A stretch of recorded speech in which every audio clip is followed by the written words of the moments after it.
ਆਓ ਸੁਣੀਏ ਬਲਦੇਵ ਸਿੰਘ ਗਰੇਵਾਲ ਹੁਣਾਂ ਦੀ ਲਿਖੀ ਹੋਈ ਕਹਾਣੀ ਡ੍ਰੀਮਲੈਂਡ। ਅਸੀਂ ਤਿੰਨੋਂ ਕਾਰ ਵਿੱਚ ਬੈਠ ਕੇ ਉੱਥੋਂ ਤੁਰਨ ਹੀ ਲੱਗੇ ਸੀ ਕਿ ਦੇਖਿਆ ਉਹ ਸੋਹਣੀ ਕੁੜੀ ਸਾਡੇ ਵੱਲ ਨੂੰ ਭੱਜੀ ਆ ਰਹੀ ਹੈ। ਬਾਂਹ ਉੱਚੀ ਕਰਕੇ ਸਾਨੂੰ ਰੁਕਣ ਦਾ ਇਸ਼ਾਰਾ ਵੀ ਕਰ ਰਹੀ ਹੈ। ਅਸੀਂ ਰੁਕ ਜਾਂਦੇ ਹਾਂ, ਉਸ ਨੂੰ ਉਡੀਕਣ ਲੱਗ ਜਾਂਦੇ ਹਾਂ। ਅੱਜ ਸਾਡਾ ਲਗਭਗ ਪੂਰਾ ਦਿਨ ਇਸੇ ਮਾਰਕੀਟ ਵਿੱਚ ਬੀਤਿਆ ਹੈ। ਸਵੇਰੇ ਲੌਂਗ ਆਈਲੈਂਡ ਵਿੱਚ ਮੇਰੀ ਨੇਬਰਹੁੱਡ ਵਿੱਚ ਰਹਿੰਦੇ ਮੇਰੇ ਮਿੱਤਰ ਨਵਤੇਜ ਸਿੰਘ ਦਾ ਫੋਨ ਆਇਆ ਸੀ।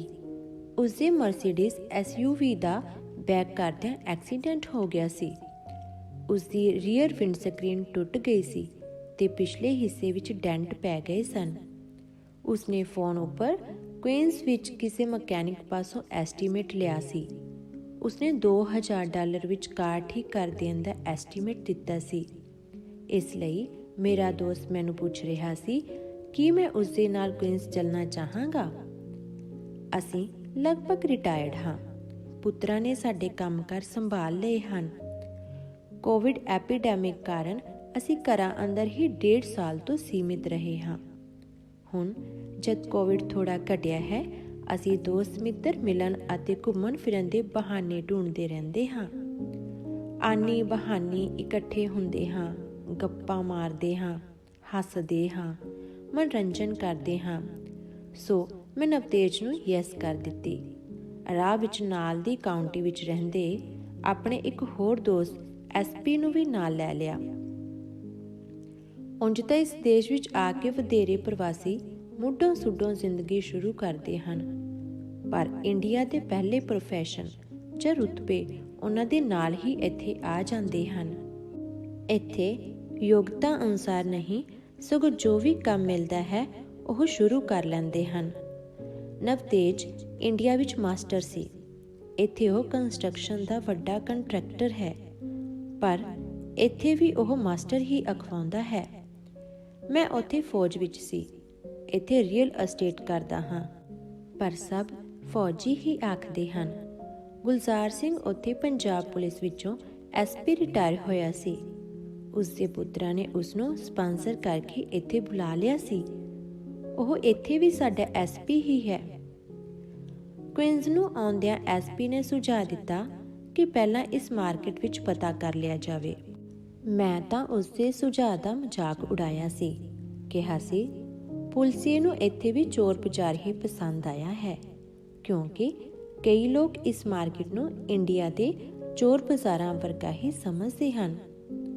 ਪਰ ਮਾਸਟਰ ਨੂੰ SP ਦਾ ਸੁਝਾਅ ਚੰਗਾ ਲੱਗਿਆ ਸੀ। ਉਸ ਕੋਲ ਕਾਰ ਦਾ ਫੁੱਲ ਇੰਸ਼ੋਰੈਂਸ ਨਹੀਂ, ਇਸ ਲਈ ਕਾਰ ਰਿਪੇਅਰ ਦਾ ਪੂਰਾ ਬਿੱਲ ਉਹਨੂੰ ਪੱਲਿਓਂ ਦੇਣਾ ਪੈਣਾ ਸੀ। ਇਸ ਮਾਰਕੀਟ ਵਿੱਚ ਕੰਮ ਸਸਤਾ ਹੋ ਸਕਦਾ ਸੀ, ਇਸ ਲਈ ਇੱਥੇ ਆਉਣ ਦਾ ਫੈਸਲਾ ਹੋ ਗਿਆ ਸੀ। ਇਸ ਮਾਰਕੀਟ ਵਿੱਚ ਮੈਂ ਪਹਿਲਾਂ ਕਦੇ ਨਹੀਂ ਸੀ ਆਇਆ। ਇੰਜ ਲੱਗਦਾ ਸੀ ਇਸ ਮਾਰਕੀਟ ਨੂੰ ਮਾਰਕੀਟ ਕਹਿਣਾ ਇਸ ਸ਼ਬਦ ਦੀ ਹੇਠ ਹੀ ਕਰਨਾ ਹੈ।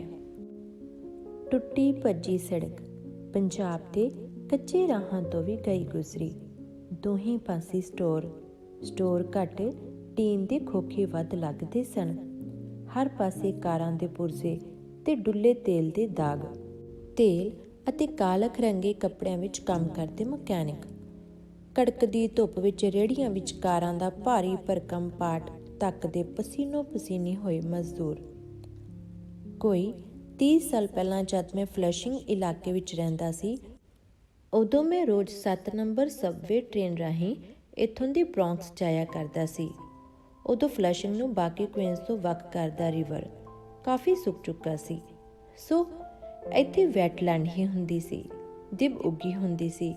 ਕਿਧਰੇ ਛੱਪੜੀਆਂ ਵਿੱਚ ਤਰੱਕਿਆ ਪਾਣੀ ਖਲੋਤਾ ਹੁੰਦਾ ਸੀ। ਸਿਰਫ ਇੱਕ ਪਾਸੇ ਜੰਕ ਯਾਰਡ ਹੁੰਦਾ ਸੀ, ਜਿੱਥੇ ਹਜ਼ਾਰਾਂ ਦੀ ਗਿਣਤੀ ਵਿੱਚ ਟੁੱਟੀਆਂ ਭੱਜੀਆਂ ਕਾਰਾਂ ਪ੍ਰੈਸ ਕਰਕੇ ਉੱਪਰ ਦੇ ਉੱਪਰ ਰੱਖੀਆਂ ਹੁੰਦੀਆਂ ਸਨ। ਕਾਰਾਂ ਦੇ ਪਾਰਟ ਚਿਣ ਕੇ ਰੱਖੇ ਹੁੰਦੇ ਸਨ। ਇਸ ਤੋਂ ਕਾਫੀ ਹਟਵਾਂ ਰੂਜ਼ਵੈਲਟ ਐਵੇਨਿਊ ਤੇ ਸ਼ੀਆ ਸਟੇਡੀਅਮ ਹੁੰਦਾ ਸੀ। ਸ਼ੀਆ ਸਟੇਡੀਅਮ ਦੀ ਥਾਂ ਹੁਣ ਸਿਟੀ ਫੀਲਡ ਸਟੇਡੀਅਮ ਉਸਰ ਚੁੱਕਾ ਹੈ। ਵੈਟਲੈਂਡ ਵਾਲੀ ਥਾਂ ਇਹ ਉਬੜ ਖਾਬੜ ਮਾਰਕੀਟ ਹੋਂਦ ਵਿੱਚ ਆ ਗਈ ਹੈ, ਪਰ ਨਿਊਯਾਰਕ ਦੇ ਮੈਪ ਤੇ ਅਜੇ ਵੀ ਇਸ ਮਾਰਕੀਟ ਦੀ ਕੋਈ ਹੋਂਦ ਨਹੀਂ। ਸਗੋਂ ਅਜੇ ਵੀ ਵੈਟਲੈਂਡ ਹੀ ਹੈ। ਅਸੀਂ 12 ਕੁ ਵਜੇ ਇੱਥੇ ਪੁੱਜ ਗਏ ਸੀ। ਇੱਕ ਦੋ ਦੁਕਾਨਾਂ ਤੋਂ ਪੁੱਛਿਆ। ਇੱਕ ਦੁਕਾਨ ਵਾਲਾ $700 ਵਿੱਚ ਪੂਰਾ ਕੰਮ ਕਰਨ ਲਈ ਮੰਨ ਗਿਆ। ਉਸ ਨੂੰ ਕਾਰ ਦੇ ਕੇ ਅਸੀਂ ਆਰਾਮ ਕਰਨ ਲਈ ਕੋਈ ਥਾਂ ਢੂੰਡਣ ਲੱਗ ਪਏ, ਪਰ ਪੂਰੀ ਮਾਰਕੀਟ ਵਿੱਚ ਸਾਨੂੰ ਕੋਈ ਠੰਡੀ ਥਾਂ ਆਰਾਮ ਕਰਨ ਲਈ ਨਾ ਲੱਭ ਸਕੀ। ਗਰਮੀ ਵੀ ਅੱਤ ਦੀ ਸੀ। ਸਵੇਰੇ ਹੀ ਟੈਂਪਰੇਚਰ 92 ਡਿਗਰੀ ਨੂੰ ਟੱਪ ਗਿਆ ਸੀ। ਇਹ ਮਾਰਕੀਟ ਭੱਠੀ ਬਣੀ ਹੋਈ ਸੀ। ਅਸੀਂ ਘੁੰਮ ਫਿਰ ਕੇ ਦੇਖਿਆ, ਕੋਈ ਦੁਕਾਨ ਏਅਰ ਕੰਡੀਸ਼ਨ ਹੋਣ ਦੀ ਤਾਂ ਗੱਲ ਹੀ ਛੱਡੋ, ਕਿਸੇ ਵਿੱਚ ਬੈਠਣ ਲਈ ਕੁਰਸੀ ਤੱਕ ਨਹੀਂ ਸੀ। ਦੂਰ ਤੱਕ ਕਿਧਰੇ ਕੋਈ ਦਰਖਤ ਵੀ ਨਹੀਂ ਸੀ ਜਿਸ ਦੀ ਛਾਵੇਂ ਖੜ ਸਕੀਏ। ਮਕੈਨਿਕ ਨੇ 5 ਵਜੇ ਤੱਕ ਕਾਰ ਠੀਕ ਕਰਨ ਦਾ ਭਰੋਸਾ ਦਿੱਤਾ ਸੀ, ਇਸ ਲਈ 5 ਘੰਟੇ ਐਸੇ ਭੱਠੀ ਵਰਗੇ ਬਾਜ਼ਾਰ ਵਿੱਚ ਗੁਜ਼ਾਰਨ ਦੀ ਸਾਡੀ ਮਜਬੂਰੀ ਬਣ ਗਈ ਸੀ। ਇੱਕ ਤਾਂ ਮਾਸਟਰ ਦਾ ਖਿਆਲ ਸੀ ਕਿ ਕਾਰ 'ਤੇ ਨਜ਼ਰ ਰੱਖੀ ਜਾਣੀ ਚਾਹੀਦੀ ਹੈ। ਦੂਜਾ, ਕੋਈ ਵੀ ਮਾਰਕੀਟ ਇੱਥੋਂ ਘੱਟੋ ਘੱਟ 3-4 ਮੀਲ ਦੂਰ ਸੀ। ਇੰਨੀ ਗਰਮੀ ਵਿੱਚ ਇੰਨਾ ਤੁਰਨ ਦੀ ਸਾਡੇ ਵਿੱਚ ਹਿੰਮਤ ਵੀ ਹੈ ਨਹੀਂ ਸੀ। ਜਦ ਇਹ ਮਾਰਕੀਟ ਨਕਸ਼ੇ ਵਿੱਚ ਹੀ ਨਹੀਂ, ਉਬਰ ਸਰਵਿਸ ਇੱਥੇ ਆਉਣ ਦਾ ਸਵਾਲ ਹੀ ਪੈਦਾ ਨਹੀਂ ਸੀ ਹੁੰਦਾ। ਅਸੀਂ ਕੜਕਦੀ ਧੁੱਪ ਵਿੱਚ ਸੜਦੇ ਭੁੱਜਦੇ ਇੱਥੇ ਹੀ ਕੋਈ ਰੈਸਟੋਰੈਂਟ ਢੂੰਡਣ ਲੱਗੇ। ਇੱਕ ਡੇਲੀ ਦਾ ਸਾਈਨ ਦਿਸਿਆ। ਤੁਰਦੇ ਤੁਰਦੇ ਆਸ ਨਾਲ ਉੱਥੇ ਪੁੱਜੇ ਤਾਂ ਉਹ ਸਾਲਾਂ ਦੀ ਬੰਦ ਪਈ ਜਾਪੀ। ਸਾਡੇ ਲਈ ਇੱਕ ਮਿੰਟ ਕੱਢਣਾ ਔਖਾ ਹੋਈ ਜਾ ਰਿਹਾ ਸੀ। ਅਖੀਰ ਘੁੰਮਦੇ ਫਿਰਦਿਆਂ ਇੱਕ ਦੁਕਾਨ ਦਾ 3 ਕੁ ਫੁੱਟ ਚੌੜਾ ਪਰਛਾਵਾਂ ਦਿਸਿਆ। ਅਸੀਂ ਉੱਥੇ ਹੀ ਜਾ ਖੜੇ ਹੋਏ। ਇੰਜ ਲੱਗ ਰਿਹਾ ਸੀ ਜਿਵੇਂ ਅਸੀਂ ਕਿਸੇ ਰੇਗਿਸਤਾਨ ਵਿੱਚ ਭਟਕ ਰਹੇ ਹਾਂ ਤੇ ਕਿਸੇ ਸੁੱਕੀ ਸੜੀ ਕਿੱਕਰ ਦੀ ਤਿੱਤਰ ਖੰਭੀ ਛਾਂ ਹੇਠ ਆ ਖਲੋਤੇ ਹਾਂ। ਪਸੀਨੇ ਨਾਲ ਭਿੱਜ ਗਏ ਸੀ। ਬੁੱਲ੍ਹਾਂ ਉੱਪਰ ਪਿਆਸ ਨਾਲ ਸਿਕੜੀ ਜੰਮਣ ਲੱਗ ਪਈ ਸੀ। ਮੈਂ ਦੋਹਾਂ ਦੋਸਤਾਂ ਨੂੰ ਕੋਸ ਰਿਹਾ ਸਾਂ, ਐਸਪੀ ਨੂੰ ਇੱਥੋਂ ਦਾ ਸੁਝਾਅ ਦੇਣ ਲਈ ਅਤੇ ਮਾਸਟਰ ਨੂੰ ਬਚਤ ਦਾ ਲਾਲਚ ਕਰਨ ਲਈ। ਪਰ ਹੁਣ ਗਰਮੀ ਬਰਦਾਸ਼ਤ ਕਰਨ ਤੋਂ ਸਿਵਾ ਹੋਰ ਕੋਈ ਚਾਰਾ ਨਹੀਂ ਸੀ। ਐਸਪੀ ਕਹਿਣ ਲੱਗਾ, ਫੌਜੀਆ ਕਿਉਂ ਮਰਦਾ ਜਾਨਾ? ਵਾਢੀਆਂ ਦਾ ਚੇਤਾ ਭੁੱਲ ਗਿਆ? ਜੇਠ ਹੜ੍ਹ ਦੀਆਂ ਤਪਦੀਆਂ ਧੁੱਪਾਂ ਵਿੱਚ ਕਣਕਾਂ ਵੱਢਦੇ ਹੁੰਦੇ ਸੀ। ਸਾਰਾ ਦਿਨ ਪਿੱਠ ਲੂਹ ਹੋ ਜਾਂਦੀ ਸੀ। ਵਾਢੀਆਂ ਚੇਤੇ ਆਉਣ ਨਾਲ ਗਰਮੀ ਸਹਿਣ ਦੀ ਸ਼ਕਤੀ ਜਿਹੀ ਆ ਗਈ। ਵਾਢੀਆਂ ਦੀਆਂ ਗੱਲਾਂ ਯਾਦ ਆਉਣ ਲੱਗ ਪਈਆਂ। ਮਾਸਟਰ ਨੇ ਐਸਪੀ ਨੂੰ ਟੀਚਰ ਕੀਤੀ, ਤੇਰੇ ਵਰਗੇ ਭੁੱਖੜ ਕਣਕਾਂ ਮੂਹਰੇ ਵੀ ਜਾਲ ਲਗਾ ਲੈਂਦੇ ਸੀ ਤਿੱਤਰ ਬਟੇਰੇ ਫੜਨ ਲਈ। ਇਹਦੇ ਵਿੱਚ ਮਾੜੀ ਗੱਲ ਕੀ ਸੀ? ਨਾਲੇ ਦੇਵੀ ਦੇ ਦਰਸ਼ਨ, ਨਾਲੇ ਮੁੰਜ ਬਗੜ। ਬੰਦ ਕਮਰਿਆਂ ਵਿੱਚ ਨਿਆਣੇ ਪੜ੍ਹਾਉਣ ਵਾਲੇ ਮਾਸਟਰਾਂ ਨੂੰ ਇਹਨਾਂ ਗੱਲਾਂ ਦਾ ਕੀ ਪਤਾ? ਐਸਪੀ ਨੇ ਜਵਾਬ ਦਿੰਦਿਆਂ ਮਾਸਟਰ ਤੇ ਗਿੱਟਿਆਂ 'ਚ ਵੀ ਲਾ ਦਿੱਤੀ। ਐਸਪੀ ਤੇ ਮਾਸਟਰ ਦੀ ਨੋਕ ਝੋਕ ਵਿੱਚ ਮੈਂ ਸ਼ਾਮਿਲ ਹੋਣ ਹੀ ਲੱਗਾ ਸੀ ਕਿ ਦੇਖਿਆ ਇੱਕ ਕੁੜੀ ਬਕਸਾਨੁਮਾ ਰੇੜੀ ਧੱਕਦੀ ਆ ਰਹੀ ਹੈ। ਅਸੀਂ ਉਸ ਵੱਲ ਦੇਖਣ ਲੱਗ ਪਏ। 20-22 ਸਾਲਾਂ ਦੀ ਭਰ ਜਵਾਨ ਸਪੈਨਿਸ਼ ਕੁੜੀ, ਗੋਰਾ ਦਗਦਗ ਕਰਦਾ ਰੰਗ, ਪੰਜਾਬਣਾਂ ਵਰਗੇ ਤਿੱਖੇ ਨੈਣ ਨਕਸ਼, ਗੁਦਗੁਦਾ ਭਰਵਾਂ ਸਰੀਰ, ਧੁੱਪ ਨਾਲ ਮੂੰਹ ਲਾਲ ਸੂਹਾ।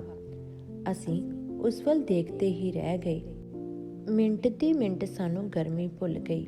ਕੋਲ ਆਈ ਤਾਂ ਪਤਾ ਲੱਗਾ ਉਹ ਆਈਸਕ੍ਰੀਮ ਵੇਚ ਰਹੀ ਸੀ। ਅਸੀਂ ਉਸ ਕੋਲੋਂ ਆਈਸਕ੍ਰੀਮ ਲੈ ਕੇ ਚੂਸਣ ਲੱਗ ਪਏ। ਆਈਸਕ੍ਰੀਮ ਕਾਹਦੀ, ਨਿਰਾ ਮਿੱਠਾ ਪਾਣੀ ਹੀ ਜਮਾਇਆ ਹੋਇਆ ਸੀ। ਪਰ ਉਸ ਵੇਲੇ ਉਹ ਆਈਸਕ੍ਰੀਮ ਵੀ ਸਾਡੇ ਲਈ ਨਿਆਮਤ ਹੋ ਨਿਬੜੀ। ਪਿਆਸ ਬੁਝਾਉਣ ਲਈ ਕੁਝ ਤਾਂ ਮਿਲਿਆ ਸੀ। ਉਹ ਕੁੜੀ ਪੈਸੇ ਲੈ ਕੇ ਰੇੜੀ ਧੱਕਦੀ ਅੱਗੇ ਤੁਰ ਗਈ। ਐਸਪੀ ਉਸ ਨੂੰ ਜਾਂਦੀ ਨੂੰ ਲਗਾਤਾਰ ਦੇਖੀ ਗਿਆ। ਕਹਿਣ ਲੱਗਾ, ਮਾਸਟਰ ਇਹ ਕੁੜੀ ਦਿਹਾੜੀ ਤੇ ਕਿੰਨੇ ਕੁ ਬਣਾ ਲੈਂਦੀ ਹੋਊ? ਬਣਾ ਲੈਂਦੀ ਹੋਊ $50-60। ਮਾਸਟਰ ਨੇ ਕਿਹਾ। ਸਿਰਫ ਇਹਨੂੰ ਕਹਿ ਮੇਰੇ ਨਾਲ 1 ਘੰਟੇ ਲਈ ਮੋਟਲ ਵਿੱਚ ਚੱਲੇ, $100 ਦਊਂ। ਐਸਪੀ ਨੇ ਭੁੱਖੀਆਂ ਨਜ਼ਰਾਂ ਨਾਲ ਕੁੜੀ ਵੱਲ ਦੇਖਦਿਆਂ ਕਿਹਾ। ਸ਼ਰਮ ਕਰ ਐਸਪੀ, ਆਪਣੀ ਧੋਲੀ ਦਾੜੀ ਦੀ ਹੀ ਸ਼ਰਮ ਕਰ। ਮਾਸਟਰ ਨੇ ਚੋਟ ਮਾਰੀ। ਯਾਰ ਇਹਦਾ ਹੱਕ ਹੈ, ਵਿਚਾਰਾ ਛੜਾ ਜੂ ਹੋਇਆ, ਮੈਂ ਸਵਾਦ ਲੈਂਦਿਆਂ ਕਿਹਾ। ਕੋਵਿਡ ਮਹਾਮਾਰੀ ਦੇ ਪਹਿਲੇ ਹੱਲੇ ਹੀ ਐਸਪੀ ਦੀ ਪਤਨੀ ਉਸਦਾ ਸ਼ਿਕਾਰ ਹੋ ਗਈ ਸੀ। ਉਦੋਂ ਅਸੀਂ ਆਪਣੇ ਦੋਸਤ ਦੇ ਕੰਮ ਵਿੱਚ ਵੀ ਸ਼ਾਮਿਲ ਨਹੀਂ ਸੀ ਹੋ ਸਕੇ। ਵਿਚਾਰੀ ਦਾ ਕਿਰਿਆਕਰਮ ਵੀ ਆਨਲਾਈਨ ਲਾਈਵ ਦੇਖਿਆ ਸੀ। ਹੁਣ ਸਮੇਂ ਨਾਲ ਜ਼ਖਮ ਭਰ ਚੁੱਕੇ ਹਨ। ਹੁਣ SP ਸਾਡੇ ਮਜ਼ਾਕ ਲਈ ਛੜਾ ਹੋ ਗਿਆ ਹੈ। ਜਦ ਤੱਕ ਉਹ ਕੁੜੀ ਦਿਸਦੀ ਰਹੀ, SP ਉਸ ਕੁੜੀ ਨੂੰ ਲਗਾਤਾਰ ਦੇਖੀ ਗਿਆ। ਜਦ ਅੱਖਾਂ ਤੋਂ ਓਲੇ ਹੋ ਗਈ, ਸਵਾਦ ਲੈ ਆਈਸਕ੍ਰੀਮ ਚੂਸਣ ਲੱਗ ਪਿਆ। SP ਆਈਸਕ੍ਰੀਮ ਹੀ ਚੂਸਦਾ ਕਿ? ਮਾਸਟਰ ਨੇ ਉਸ ਵੱਲ ਦੇਖਦਿਆਂ ਫਿਰ ਟਕੋਰ ਮਾਰੀ। ਮਾਸਟਰ, ਜੇ ਤੁਸੀਂ ਲੋਕ ਕਲਾਸਾਂ ਵਿੱਚ ਨਿਆਣੇ ਦੇਖ ਕੇ ਉਹਨਾਂ ਦੀਆਂ ਮਾਵਾਂ ਦੀ ਕਲਪਨਾ ਕਰਦੇ ਰਹਿੰਦੇ ਹੋ ਤਾਂ ਮੈਨੂੰ ਕਲਪਨਾ ਦੰਦੀਆਂ ਵੱਢਦੀ ਆ। SP ਨੇ ਜਵਾਬੀ ਹਮਲਾ ਕਰ ਦਿੱਤਾ। ਇਸ ਜੁੰਝ ਚਰਚਾ ਵਿੱਚ ਸਾਨੂੰ ਗਰਮੀ ਭੁੱਲੀ ਰਹੀ। ਜਦ ਤੱਕ ਆਈਸਕ੍ਰੀਮ ਮੁੱਕੀ, ਸਾਡੇ ਸਿਰਾਂ ਤੋਂ ਛਾਂ ਵੀ ਜਾਂਦੀ ਲੱਗੀ। ਅਸੀਂ ਫਿਰ ਉੱਥੋਂ ਤੁਰ ਪਏ, ਕੋਈ ਹੋਰ ਟਿਕਾਣਾ ਢੂੰਡਣ। ਇੱਧਰ ਉੱਧਰ ਫਿਰਦਿਆਂ 2.5-3 ਘੰਟੇ ਬੀਤ ਗਏ ਸਨ। ਅਸੀਂ ਕਾਰ ਵਾਲੀ ਦੁਕਾਨ 'ਤੇ ਗਏ। ਮਕੈਨਿਕ ਨੇ ਅਜੇ ਕਾਰ ਉੱਪਰ ਕੰਮ ਵੀ ਸ਼ੁਰੂ ਨਹੀਂ ਸੀ ਕੀਤਾ। ਅਸੀਂ ਥੋੜ੍ਹਾ ਤਲਖ ਹੋਏ। ਦੁਕਾਨਦਾਰ ਨੇ ਇੱਕ ਮਕੈਨਿਕ ਕਾਰ 'ਤੇ ਲਗਾ ਦਿੱਤਾ। ਅਸੀਂ ਫਿਰ ਉੱਥੋਂ ਤੁਰ ਪਏ। ਹੁਣ ਭੁੱਖ ਵੀ ਆਪਣਾ ਕਮਾਲ ਦਿਖਾਉਣ ਲੱਗ ਪਈ, ਪਰ ਖਾਣਾ ਮਿਲਣ ਦੀ ਕੋਈ ਸੰਭਾਵਨਾ ਨਹੀਂ ਸੀ। SP ਕਹਿਣ ਲੱਗਾ, ਯਾਰ ਇਹਨਾਂ ਲੋਕਾਂ ਨੂੰ ਭੁੱਖ ਨਹੀਂ ਲੱਗਦੀ? ਇੱਥੇ ਇੱਕ ਵੀ ਰੈਸਟੋਰੈਂਟ ਨਹੀਂ ਨੇੜੇ ਤੇੜੇ। ਮੈਨੂੰ ਯਾਦ ਆਇਆ, ਜਦ ਮੈਂ ਅਮਰੀਕਾ ਨਵਾਂ ਆਇਆ ਸੀ, ਇੱਕ ਫੁੱਲ ਸਰਵਿਸ ਗੈਸ ਸਟੇਸ਼ਨ 'ਤੇ ਕੰਮ ਕਰਨ ਲੱਗਾ ਸੀ। ਅਸੀਂ ਉਦੋਂ ਅਪਾਰਟਮੈਂਟ ਵਿੱਚ 5 ਜਣੇ ਰਹਿੰਦੇ ਸੀ। ਅਸੀਂ ਸਾਰੇ ਹੀ ਕੱਚੇ ਸੀ। ਅਸੀਂ ਰਾਤ ਦੀ ਰੋਟੀ ਬਣਾਉਂਦੇ ਹੋਏ ਅਗਲੇ ਦਿਨ ਦੁਪਹਿਰ ਲਈ ਵੀ ਰੋਟੀ ਬਣਾ ਲੈਂਦੇ ਸੀ ਤੇ ਕੰਮ 'ਤੇ ਨਾਲ ਲੈ ਆਉਂਦੇ ਸੀ। ਕਦੇ ਮੁੱਲ ਲੈ ਕੇ ਖਾਣਾ ਨਹੀਂ ਸੀ ਖਾਧਾ। ਉਦੋਂ ਪੀਜ਼ੇ ਦੀ ਇੱਕ ਸਲਾਈਸ ਲੈਣ ਲਈ ਵੀ ਡਾਲਰ ਖਰਚਣ ਦੀ ਹਿੰਮਤ ਨਹੀਂ ਸੀ ਪੈਂਦੀ। ਡਾਲਰ ਨੂੰ ਇੰਡੀਅਨ ਰੁਪਈਆਂ ਨਾਲ ਗੁਣਾ ਕਰਕੇ ਦੇਖਦੇ ਸੀ ਅਤੇ ਇੰਨੀ ਰਕਮ ਖਰਚਣ ਤੋਂ ਡਰ ਜਾਂਦੇ ਸੀ। ਇੱਕ ਦਿਨ ਮੈਂ ਰੋਟੀ ਨਾਲ ਨਾ ਲਿਆ ਸਕਿਆ। ਦੁਪਹਿਰ ਨੂੰ ਜਦ ਉਸ ਪਾਸੇ ਫੂਡ ਟਰੱਕ ਆਇਆ, ਮੈਂ ਵੀ ਭੱਜ ਕੇ ਸੈਂਡਵਿਚ ਲੈਣ ਗਿਆ। ਮੈਨੂੰ ਦੇਖ ਕੇ ਆਲੇ ਦੁਆਲੇ ਦੇ ਸਟੋਰਾਂ ਵਾਲਿਆਂ ਨੇ ਰੌਲਾ ਪਾ ਦਿੱਤਾ, oh good news, today Singh is having lunch. ਮੈਂ ਸ਼ਰਮਿੰਦਾ ਜਿਹਾ ਹੋ ਕੇ ਸੈਂਡਵਿਚ ਲੈ ਕੇ ਮੁੜ ਆਇਆ ਸੀ। ਇਹ ਗੱਲ ਯਾਦ ਆਉਂਦਿਆਂ ਹੀ ਮੈਂ ਇਹਨਾਂ ਦੁਕਾਨਾਂ ਦੇ ਮਜ਼ਦੂਰਾਂ ਅਤੇ ਮਕੈਨਿਕਾਂ ਨੂੰ ਆਪਣੇ ਵਰਗੇ ਸਮਝਣ ਲੱਗ ਪਿਆ। ਇਹ ਲੋਕ ਵੀ ਸਾਡੇ ਵਾਂਗ ਹੀ ਅਜੇ ਨਵੇਂ ਹੋਣਗੇ, ਡਾਲਰ ਖਰਚਣ ਤੋਂ ਡਰਦੇ ਹੋਣਗੇ। ਮੈਂ ਇਹਨਾਂ ਨਾਲ ਆਪਣਾ ਨਾਤਾ ਜਿਹਾ ਮਹਿਸੂਸ ਕਰਨ ਲੱਗ ਪਿਆ। ਅਮਰੀਕਾ ਨੂੰ ਪ੍ਰਵਾਸੀਆਂ ਦਾ ਦੇਸ਼ ਕਿਹਾ ਜਾਂਦਾ ਹੈ। ਦੁਨੀਆ ਭਰ ਤੋਂ ਲੋਕ ਔਖੇ ਹਾਲੀ ਇੱਥੇ ਆਉਂਦੇ ਹਨ, ਮਿਹਨਤ ਕਰਦੇ ਹਨ, ਸਫਲ ਹੁੰਦੇ ਹਨ। ਫਿਰ ਉਹਨਾਂ ਦੀ ਥਾਂ ਨਵੇਂ ਪ੍ਰਵਾਸੀ ਆ ਜਾਂਦੇ ਹਨ, ਮਿਹਨਤ ਕਰਦੇ, ਆਪ ਖੁਸ਼ਹਾਲ ਹੁੰਦੇ ਹਨ, ਦੇਸ਼ ਵੀ ਖੁਸ਼ਹਾਲ ਹੁੰਦਾ ਚਲਾ ਜਾਂਦਾ ਹੈ। ਮੈਂ ਸੋਚਦਾ ਹਾਂ, ਜਦ ਮੈਂ ਅਮਰੀਕਾ ਆਇਆ ਸੀ, ਲੌਂਗ ਆਈਲੈਂਡ ਦਾ ਸੁਪਨਾ ਲੈਣਾ ਵੀ ਔਖੀ ਗੱਲ ਲੱਗਦੀ ਸੀ। ਅੱਜ ਮੈਂ ਉਸੇ ਲੌਂਗ ਆਈਲੈਂਡ ਵਿੱਚ ਰਹਿੰਦਾ ਹਾਂ। ਕੱਲ੍ਹ ਨੂੰ ਇਹ ਸਭ ਲੋਕ ਵੀ ਕਿਤੇ ਨਾ ਕਿਤੇ ਪੁੱਜ ਜਾਣਗੇ। ਗਰਮੀ ਨਾਲ ਸਾਡੀਆਂ ਪਿੱਠਾਂ ਸੜਨ ਲੱਗ ਪਈਆਂ ਹਨ, ਪਰ ਕਿਧਰੇ ਕੋਈ ਛਾਂ ਨਹੀਂ, ਬੈਠਣ ਨੂੰ ਕੋਈ ਥਾਂ ਨਹੀਂ। ਦੁਕਾਨਾਂ ਵਿੱਚ ਮਕੈਨਿਕ, ਮਜ਼ਦੂਰ ਸਭ ਆਪਣੇ ਕੰਮਾਂ ਵਿੱਚ ਮਸਰੂਫ ਹਨ। ਪਸੀਨਾ ਵਹਿ ਰਿਹਾ ਹੈ, ਪਰ ਉਹਨਾਂ ਲਈ ਕੋਈ ਗਰਮੀ ਨਹੀਂ। ਕੁਝ ਮਜ਼ਦੂਰ ਨੰਗੇ ਪਿੰਡੇ ਟਰਾਲੀਆਂ ਉੱਪਰ ਭਾਰੇ ਕਾਰਾਂ ਦੇ ਪਾਰਟ ਧੱਕਦੇ ਜਾ ਰਹੇ ਹਨ। ਇੱਕ ਮਾੜਚੂ ਜਿਹਾ ਭਾਰ ਧੱਕਦਾ ਜਾ ਰਿਹਾ ਹੈ। ਸਾਨੂੰ ਉਹ ਕੁੜੀ ਫਿਰ ਨਜ਼ਰ ਆ ਗਈ। ਅਸੀਂ ਉਸ ਕੋਲ ਗਏ, ਫਿਰ ਆਈਸਕ੍ਰੀਮ ਲਈ। ਸੋਚਿਆ ਘੜੀ ਪਲ ਤਾਂ ਠੰਡਕ ਮਹਿਸੂਸ ਹੋਵੇਗੀ। ਤੁਰੇ ਜਾਂਦਿਆਂ ਸੜਕ ਦੇ ਇੱਕ ਕਿਨਾਰੇ ਵੱਡੀਆਂ ਸੀਮਟ ਤੇ ਕੰਕਰੀਟ ਦੀਆਂ ਸਲੈਬਾਂ ਖਲੋਤੀਆਂ ਦਿਸ ਪਈਆਂ। ਅਸੀਂ ਉਹਨਾਂ ਉੱਪਰ ਬੈਠ ਕੇ ਥੋੜ੍ਹਾ ਆਰਾਮ ਮਹਿਸੂਸ ਕੀਤਾ। ਲੱਤਾਂ ਨੂੰ ਚੰਗਾ ਲੱਗਾ। ਮੈਂ ਕਿਹਾ, ਯਾਰ ਇਹਨਾਂ ਲੋਕਾਂ ਨੇ ਤਾਂ ਵੈਟਲੈਂਡ ਨੂੰ ਸਵੈਟਲੈਂਡ ਬਣਾ ਰੱਖਿਆ। ਮਾਸਟਰ ਕਹਿਣ ਲੱਗਾ, ਹਾਂ ਯਾਰ, ਇਹ ਲੋਕ ਧੰਨ ਦੇ ਹਨ, ਇੰਨੀ ਗਰਮੀ ਵਿੱਚ ਵੀ ਆਪਣੇ ਕੰਮਾਂ ਵਿੱਚ ਰੁੱਝੇ ਹੋਏ ਹਨ। SP ਨੇ ਜਵਾਬ ਦਿੱਤਾ, ਜਦੋਂ ਸੌਣ ਭਾਦੋ ਦੀਆਂ ਕੜਕਦੀਆਂ ਹੁਮਸ ਭਰੀਆਂ ਧੁੱਪਾਂ ਵਿੱਚ ਜੱਟ ਮੱਕੀ ਦੀ ਗੁਡਾਈ ਕਰਦੇ ਹਨ ਤਾਂ ਉਹ ਧੰਨ ਦੇ ਨਹੀਂ ਸੀ ਹੁੰਦੇ। ਮੈਨੂੰ ਯਾਦ ਆਇਆ, ਮੈਂ ਗੈਸ ਸਟੇਸ਼ਨ ਅਤੇ 12 ਘੰਟੇ ਦੀ ਡਿਊਟੀ ਦਿਆ ਕਰਦਾ ਸੀ। ਸਰਦੀਆਂ ਨੂੰ ਚੁਫੇਰੇ ਬਰਫਾਂ ਦੇ ਦੈੜ ਲੱਗੇ ਹੋਏ ਸਨ। ਮੈਂ ਸਵੇਰ ਦਾ ਗੈਸ ਪੰਪ ਕਰਨ ਲੱਗਾ ਹੋਇਆ ਸੀ। ਨੋਜ਼ਲਾਂ ਬਰਫ਼ ਵਰਗੀਆਂ ਠੰਡੀਆਂ ਸਨ। ਫੜਦਿਆਂ ਹੱਥ ਠੰਡ ਨਾਲ ਦੁਖਣ ਲੱਗ ਜਾਂਦੇ ਸੀ। ਦਸਤਾਨੇ ਪਹਿਨ ਕੇ ਪੈਸੇ ਗਿਣਨੇ ਔਖੇ ਸਨ।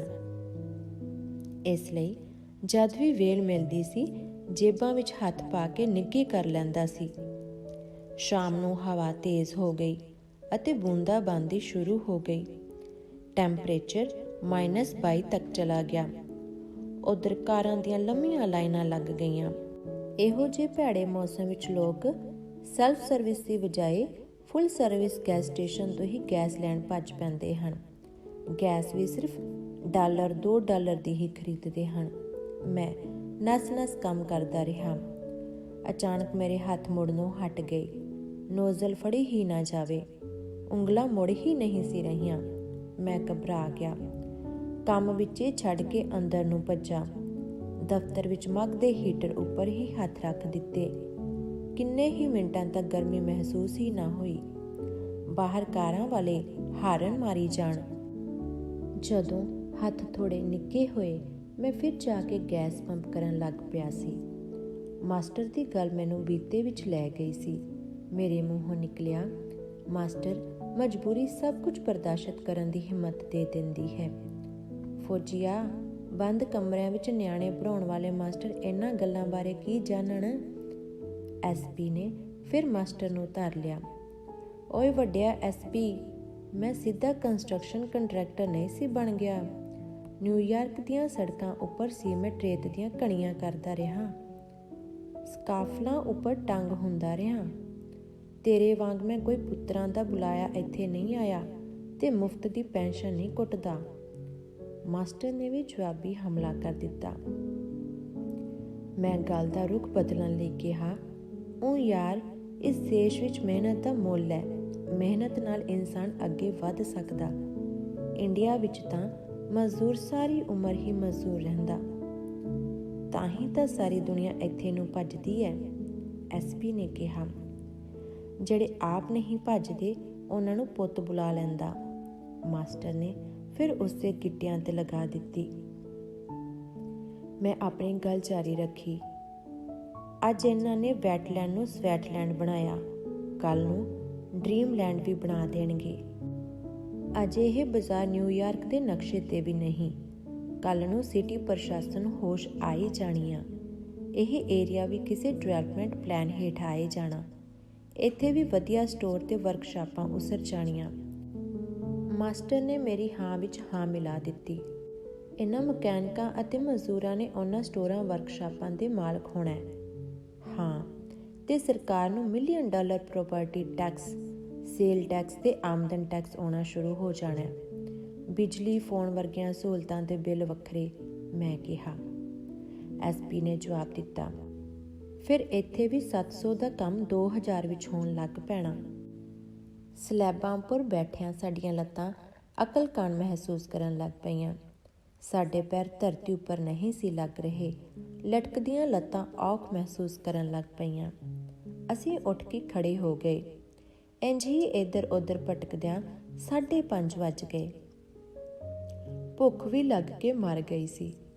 ਅਸੀਂ ਕਾਰ ਦੇਖਣ ਇੱਕ ਵਾਰ ਫਿਰ ਉਸ ਦੁਕਾਨ 'ਤੇ ਗਏ। ਮਕੈਨਿਕ ਡੈਂਟ ਕੱਢ ਕੇ ਪ੍ਰਾਈਮਰ ਮਾਰ ਰਿਹਾ ਸੀ। ਅਜੇ ਘੱਟੋ ਘੱਟ 1 ਘੰਟਾ ਹੋਰ ਲੱਗ ਜਾਣਾ ਸੀ। ਅਸੀਂ ਦੁਕਾਨ ਵਿੱਚੋਂ ਨਿਕਲੇ ਤਾਂ ਉਹ ਸੋਹਣੀ ਕੁੜੀ ਫਿਰ ਦਿਸ ਪਈ। ਅਸੀਂ ਉਸ ਕੋਲ ਚਲੇ ਗਏ। ਦੇਖਿਆ ਉਹ ਕੋਕ ਵੀ ਵੇਚ ਰਹੀ ਸੀ। ਅਸੀਂ ਕੋਕ ਦੀਆਂ ਬੋਤਲਾਂ ਲੈ ਕੇ ਫਿਰ ਸੜਕੇ ਸੜਕ ਤੁਰ ਪਏ। ਹੁਣ SP ਨੇ ਉਸ ਕੁੜੀ ਵੱਲ ਪਹਿਲਾਂ ਵਾਂਗ ਲਲਚਾਈਆਂ ਨਜ਼ਰਾਂ ਨਾਲ ਨਹੀਂ ਸੀ ਦੇਖਿਆ। ਕਹਿਣ ਲੱਗਾ, ਫੌਜੀ, ਯਾਦ ਹੈ ਜਦ ਵਾਢੀ ਕਰਦੇ ਹੁੰਦੇ ਸੀ ਤਾਂ ਪਿੰਡ ਦਾ ਝੋਰ ਵਹਿੰਗੀ ਉੱਪਰ ਘੜੇ ਲੱਦੀ ਖੇਤ ਪਾਣੀ ਪਿਆਉਂਦਾ ਹੁੰਦਾ ਸੀ। ਹਾਂ ਯਾਰ, ਇਹ ਕੁੜੀ ਤਾਂ ਉਹ ਹੀ ਕੰਮ ਕਰ ਰਹੀ ਹੈ, ਮੈਂ ਕਿਹਾ। ਬੜੀ ਮਿਹਨਤੀ ਕੁੜੀ ਹੈ। SP ਦੀ ਹੁਣ ਉਸ ਕੁੜੀ ਬਾਰੇ ਰਾਏ ਬਦਲ ਚੁੱਕੀ ਸੀ। ਮਾਸਟਰ ਦਾ ਕਹਿਣਾ ਸੀ ਕਿ ਜਦ ਕਦੀ ਇੱਥੇ ਆਧੁਨਿਕ ਬਾਜ਼ਾਰ ਬਣੇਗਾ, ਇਸ ਕੁੜੀ ਦਾ ਇੱਥੇ ਰੈਸਟੋਰੈਂਟ ਹੋਵੇਗਾ। ਇਸ ਦਾ ਮਤਲਬ ਹੈ ਕਿ ਸਾਡੇ SP ਦੀ ਰੀਝ ਕਦੇ ਪੂਰੀ ਨਹੀਂ ਹੋਣੀ। ਮੈਂ ਫਿਰ ਗੱਲ ਮਜ਼ਾਕ ਕਰਨ ਲਈ ਕਹੀ, ਛੱਡ ਯਾਰ, ਸਾਨੂੰ ਇਹਨਾਂ ਮਿਹਨਤੀ ਲੋਕਾਂ ਨਾਲ ਹਮਦਰਦੀ ਕਰਨੀ ਚਾਹੀਦੀ ਹੈ। ਐਸਪੀ ਗੰਭੀਰ ਸੀ। ਜੋ ਅਸੀਂ ਕੱਲ੍ਹ ਸਾਂ ਇਹ ਅੱਜ ਨੇ। ਮੈਨੂੰ ਤਾਂ ਇਹ ਆਪਣੇ ਲੱਗਦੇ ਨੇ। ਮੈਂ ਵੀ ਸੰਜੀਦਾ ਹੁੰਦਿਆਂ ਕਿਹਾ। ਹੁਣ ਸਵਾਲ ਇਹ ਹੈ ਕਿ 1 ਘੰਟਾ ਹੋਰ ਕਿੱਦਾਂ ਕੱਟਣਾ? ਐਸਪੀ ਥਕਾਵਟ ਮਹਿਸੂਸ ਕਰਦਾ ਬੋਲਿਆ। ਪੂਰੇ ਬਾਜ਼ਾਰ ਦਾ ਇੱਕ ਚੱਕਰ ਫਿਰ ਕੱਢਦੇ ਹਾਂ। ਇਹਨਾਂ ਲੋਕਾਂ ਨੂੰ ਦੇਖਦੇ ਹਾਂ। ਆਪਣਾ ਕੱਲ੍ਹ ਯਾਦ ਕਰਦੇ ਹਾਂ, ਮੈਂ ਕਿਹਾ। ਮਾਸਟਰ ਵੀ ਮੇਰੇ ਨਾਲ ਸਹਿਮਤ ਹੋ ਗਿਆ। ਕੋਕ ਨਾਲ ਢਿੱਡਾਂ ਨੂੰ ਕਾਫੀ ਆਸਰਾ ਹੋ ਗਿਆ ਸੀ। ਗਰਮੀ ਦਾ ਡੰਗ ਵੀ ਖੁੰਡਾ ਹੋ ਗਿਆ ਜਾਪਦਾ ਸੀ। ਟੀਨ ਦੀਆਂ ਦੁਕਾਨਾਂ ਵਿੱਚ ਸਭ ਲੋਕ ਮਸਰੂਫ ਸਨ। ਉਹਨਾਂ ਲਈ ਗਰਮੀ ਸਰਦੀ ਦੇ ਕੋਈ ਅਰਥ ਨਹੀਂ ਸਨ।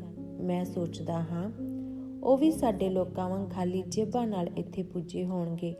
ਉਹਨਾਂ ਕੋਲ ਵੀ ਮਿਹਨਤ ਦਾ ਇੱਕੋ ਇੱਕ ਸਰਮਾਇਆ ਹੋਵੇਗਾ। ਗੇੜਾ ਕੱਢ ਕੇ ਅਸੀਂ 7 ਵਜੇ ਫਿਰ ਉਸ ਦੁਕਾਨ 'ਤੇ ਆਏ। ਕਾਰ 'ਤੇ ਪਾਲਿਸ਼ ਕੀਤਾ ਜਾ ਚੁੱਕਾ ਸੀ। ਐਕਸੀਡੈਂਟ ਦੇ ਪੂਰੇ ਚਿੰਨ੍ਹ ਮਿਟ ਚੁੱਕੇ ਸਨ। ਮਾਸਟਰ ਖੁਸ਼ ਹੋ ਗਿਆ। ਮਕੈਨਿਕ ਦਾ ਕਹਿਣਾ ਸੀ ਅਜੇ ਪਾਲਿਸ਼ ਨੂੰ ਅੱਧਾ ਘੰਟਾ ਹੋਰ ਸੁੱਕ ਲੈਣ ਦਿੱਤਾ ਜਾਵੇ। ਹੁਣੇ ਅੱਧਾ ਘੰਟਾ ਹੋਰ? ਸਾਡੇ ਸਿਰਾਂ ਵਿੱਚ ਬਦਾਨ ਵਾਂਗ ਵੱਜਾ। ਸਰੀਰਾਂ 'ਚੋਂ ਸਤਿਆ ਲਗਭਗ ਮੁੱਕ ਚੁੱਕੀ ਸੀ। ਪਰ ਇੰਤਜ਼ਾਰ ਕਰਨ ਤੋਂ ਇਲਾਵਾ ਹੋਰ ਚਾਰਾ ਵੀ ਕੀ ਸੀ? ਔਖੇ ਸੌਖੇ ਸਰੀਰਾਂ ਨੂੰ ਤਿਆਰ ਕੀਤਾ ਤੇ ਇੱਕ ਪਾਸੇ ਨੂੰ ਹੋ ਤੁਰ ਪਏ। ਗਨੀਮਤ ਇਹ ਸੀ ਕਿ ਗਰਮੀ ਘਟ ਚੁੱਕੀ ਸੀ ਤੇ ਸਮੁੰਦਰ ਵੱਲੋਂ ਠੰਡੀ ਹਵਾ ਆਉਣ ਲੱਗ ਪਈ ਸੀ। ਬਹੁਤੀਆਂ ਦੁਕਾਨਾਂ ਬੰਦ ਹੋ ਚੁੱਕੀਆਂ ਸਨ। ਮਾਸਟਰ ਹੁਣ ਸਭ ਤੋਂ ਅੱਗੇ ਚੱਲ ਰਿਹਾ ਸੀ। ਐਸਪੀ ਕਹਿਣ ਲੱਗਾ, ਹੁਣ ਦੇਖ ਕਿੱਦਾਂ ਬਗਲੇ ਵਾਂਗ ਲੱਤਾਂ ਟਿਕਾ ਟਿਕਾ ਕੇ ਤੁਰਦਾ। $1300 'ਚੋਂ ਬਚ ਗਿਆ। ਪੂਰਾ ਤਾਂ ਘਰ ਨਹੀਂ ਜਾਣ ਦਿੰਦੇ। ਸਿੰਗਲ ਮਾਲਟ ਤੇ ਮੱਛੀ ਤੋਂ ਘੱਟ ਇਹਦੀ ਜਾਨ ਨਹੀਂ ਛੱਡਦੇ ਅੱਜ, ਮੈਂ ਕਿਹਾ। ਸਾਡੀਆਂ ਜੀਭਾਂ ਤੇ ਸਕਾਚ ਤੇ ਮੱਛੀ ਦਾ ਸਵਾਦ ਤੈਰ ਗਿਆ। ਫਰਲਾਂਗ ਕੋ ਚੱਲੇ ਹੋਵਾਂਗੇ ਕਿ ਸੜਕ ਦੇ ਇੱਕ ਪਾਸੇ 5-6 ਮੁੰਡੇ ਹੱਥਾਂ ਵਿੱਚ ਬੀਅਰ ਦੀਆਂ ਬੋਤਲਾਂ ਫੜੀ ਪੀਂਦੇ ਨਜ਼ਰ ਆਏ। ਬੀਅਰ ਦੇਖ ਕੇ ਸਾਡੀ ਪਿਆਸ ਇੰਝ ਜਾਗ ਪਈ ਜਿਵੇਂ ਵਾਢੀਆਂ ਕਰਦਿਆਂ ਦੁਪਹਿਰੇ ਲੱਸੀ ਦੇਖ ਕੇ ਕਾਹਲੇ ਪੈ ਜਾਈਦਾ ਸੀ। ਅਸੀਂ ਉਹਨਾਂ ਮੁੰਡਿਆਂ ਵੱਲ ਨੂੰ ਤੁਰ ਪਏ।